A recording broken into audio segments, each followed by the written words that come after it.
Cincin di antara tuts piano mempertemukan aku dengan putriku. Aku mengadakan gala musik ternama di hotel mewahku. Aku temui pelayan cantik sedang dipaksa bermain piano oleh bos sombong penyelenggara gala musik tersebut. Saat dia menyentuh tus piano, aku melihat cincin istriku di jarinya. Aku bertanya, dapat dari mana cincin itu? Pelayan cantik itu menjawab, dapat dari ibuku yang meninggal 5 tahun yang lalu. Aku berkata, ternyata engkau adalah putriku. Langsung aku pecat bos sombong penyelenggara musik tersebut dan kuhibahkan hotel mewahku kepada putriku. Cincin di antara tuts piano. Gala musik itu adalah mahkota karirku. Lampu kristal bergemerlap di langit hotel 15 lantai milikku. Para tamu elit bergaun mahal dan jas rapi mengalir seperti sungai putera. Di atas panggung, sebuah grand piano hitam mengkilap menunggu disentuh oleh maestro dunia yang sebentar lagi tampil. Aku berdiri di balkon lantai 2, menyesap anggur merah. Ketika keributan kecil menarik bagianku, seorang pelayan perempuan sedang didorong ke arah piano oleh bos penyelenggara gala itu. Lelaki tersebut besar dengan suara tajam dan senyum palsu. Mainkan sekarang, bentaknya. Aku tahu kau bisa. Gadis itu menunduk, tangannya gemetar. Aku hanya pelayan, Pak. Ngomong kosong. Aku dengar kau pernah sekolah musik. Cepat. Aku turun dari balkon. Langkah kakiku bergema di marmer. Para tamu mulai memperhatikan. Gadis itu akhirnya duduk, napasnya tertahan. Lalu jemarinya menyentuh tuts. Nada pertama mengalir pelan, lalu meluas, lalu pecah menjadi kesedihan yang indah. Ruangan itu meledak sunyi. Dia bermain bukan seperti orang yang pamer teknik, melainkan seperti seorang yang sedang menceritakan hidupnya tentang kehilangan, tentang rindu, tentang bertahan. Dan saat ia menggunakan tangannya di akhir lagu, aku melihat sesuatu yang membuat dadaku terasa ditinju dari dalam. Sebuah cincin perak sederhana, cincin istriku. Cincin yang kukuburkan bersama tubuhnya 5 tahun lalu. Aku mendekat. Dari mana cincin itu? Tanyaku pelan. Gadis itu menoleh, matanya besar, jernih, penuh kehati-hatian. Dari ibu saya, jawabnya lirih. Ibu saya meninggal 5 tahun lalu. Sebelum pergi, dia bilang ini pemberian seseorang yang pernah sangat mencintainya. Aku kehilangan suara. Tahun, tempat wajah, semua menyatu dalam satu garis lurus yang kejam. Aku tahu siapa ibunya, dan aku tahu siapa dia. Tanganku gemetar saat menyentuh pundaknya. Namamu siapa? Alia. Aku menarik nafas panjang. Alia, ibumu tidak pernah bilang siapa ayahmu? Ia menggeleng. Aku menatapnya lama, lalu berkata dengan suara yang bahkan membuatku sendiri terkejut.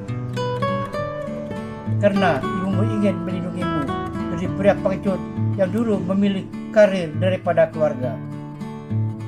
Ruangan membeku. Aku menoleh pada bos penyelenggara gala itu. Kau memaksa anakku bermain piano di hotelku. Wajahnya pucat. Mulai saat ini kau dipecat. Kontrak gala dibatalkan. Security antar dia keluar. Dia mencoba bicara, tapi petugas sudah menarik lengannya. Aku kembali ke gadis itu, putriku. Tanganku memegang lengan yang masih dingin. Maaf, aku terlambat menemukanmu. Air mata jatuh dari matanya tanpa suara. Malam itu, di hadapan notaris dan para saksi, aku mengumumkan keputusan yang mengejutkan semua tamu. Hotel mewah itu beserta seluruh operasionalnya kuhibahkan atas nama Alia. Bukan sebagai hadiah, tapi sebagai permintaan maaf. Karena 5 tahun berlalu lama untuk seorang anak tumbuh tanpa ayah, dan tak ada kemewahan yang bisa menembus waktu yang hilang. Ada nada yang mengajarkanku menjadi ayah. Aku membangun hotel ini dari nol. dari kontrakan sempit, rapat tanpa AC, hingga akhirnya lampu kristal menggantung megah di langit-langit aula utama. Gala musik malam itu seharusnya menjadi perayaan pencapaian tertinggiku. Namun, tak ada gedung setinggi apapun yang bisa menyamai jarak 5 tahun antara aku dan anakku. Aku melihatnya pertama kali saat bos penyelenggara gala memaksanya duduk di depan piano. Gadis pria itu tampak gugup, seragam putihnya kebesaran, rambutnya diikat seadanya. Mainkan saja, jangan bikin malu acara sebesar begini, kata lelaki itu dingin. Aku turun tangan, biarkan dia. Bos itu tersenyum kaku, tapi gadis sudah terlanjur duduk. Ia mulai bermain. Dan aku tahu itu bukan permainan untuk pamer, itu musik orang yang tumbuh dalam kesepian. Saat jemarinya terangkat, aku melihat cincin itu, cincin istriku. Pertanyaan sederhana membuka pintu masa lalu. Jawabannya menghantam dadaku. Aku dapat dari ibu saya, belum meninggal 5 tahun lalu. Namanya Alia, putriku. Malam itu aku memecat penyelenggara gala, tapi itu bagian yang paling mudah. Yang paling sulit adalah bertemu di hadapan Alia dan berkata, "Ayahmu orang bodoh, tapi kalau kau mau, aku ingin belajar." Ia langsung memelukku. Aku hanya memeluk pelan, itu sudah cukup. Hari-hari setelahnya terasa aneh. Aku terbiasa mengatur urusan karyawan, tapi bingung menghadapi seorang gadis 20 tahun yang suka mie instan dan menutup pintu kamar dengan pelan. Aku tidak tahu makanan kesukaannya, tidak tahu jam tidurnya, tidak tahu lagu apa yang sering ia putar di ponselnya.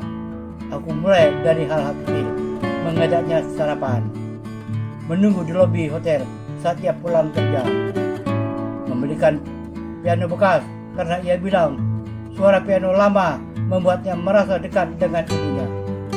Suatu malam, aku mendengar ia menangis pelan di kamar. Aku berdiri lama di depan pintu, membawa gelas susu hangat, seperti yang dulu sering kubuatkan untuk ibunya. Aku tidak mengetuk.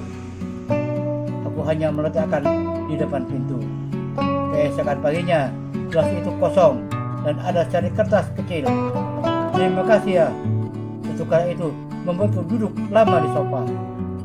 Aku belajar menjadi ayah bukan lewat nasihat besar, tapi lewat mengantar Alia ke kampus, lewat menunggu ia latihan piano, lewat mematikan laptop saat ia ingin bercerita tentang teman-temannya.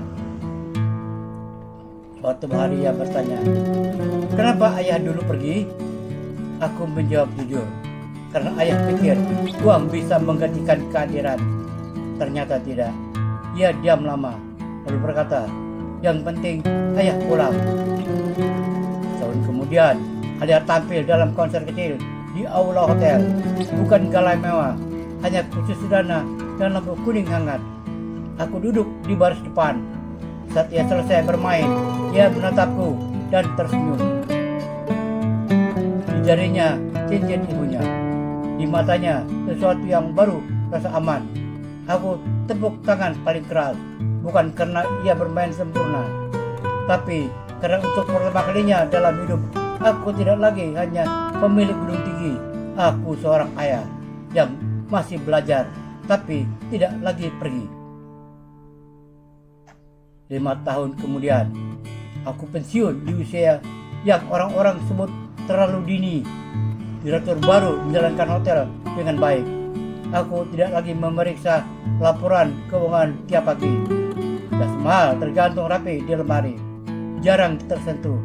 Sekarang aku lebih sering mengadakan kemeja katun dan duduk di teras belakang rumah, menyirami tanaman sambil mendengarkan suara piano dari dalam.